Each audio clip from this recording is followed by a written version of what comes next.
Namo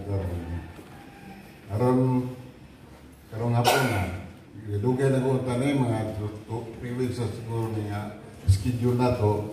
Sige lang na to ka postpone to sa mga kayayon lang nga dipungan karon murag na mo dili pero dili pa kini 100% siguro kaya na pay sige lang excuse na to labi na to taga ada sa atong barangay kay nanigamot po sila nga kabantay-bantay yung sa may tabo kay may bawa ka namin bagyo barong nga lawarot atong ipaabot mayo siguro dili ato pabuto ng bagyo dili na maabot no.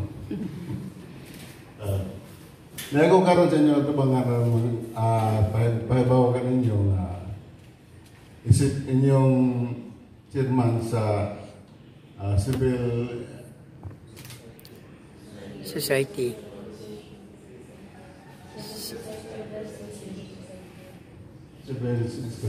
Society. Paglibo mo civil society. Civil society organization ug ngano nga niya ngano na tukod ni nato dinhi sa atong lungsod. Unta may number po mo kamong tanan nga niya karon nga mga presidente siguro no presidente sa mga inyong CSO o namo gani presidente na dili presidente yung authorized nga ipada sa ilang military.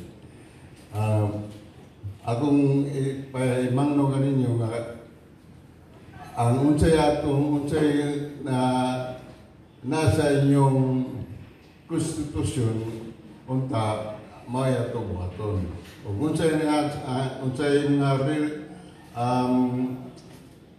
rules and regulation o mga bylaws nga atong nasa atong balaod ato punan siyang buhaton.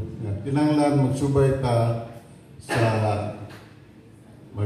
sa kabubuton nga way masilong atong kaubanan sa barangay, sa lungsod o sa mga kasikit at mga amigo na so una-una na unta ganin nyo pagtagad o pagtabang ang atong kagamahanan nga lokal ang inyong silingan o gatong amigo o gatong mga susidad nga natin nag-service kayo sa atong lungsod. Nilang nakutaso ng akong pagpaila o pagpahibaw sa inyong katuyuan. Usbon ako mayong pag-abot o mawan nga hapon ng inyong daran. Kaya salamat o mayong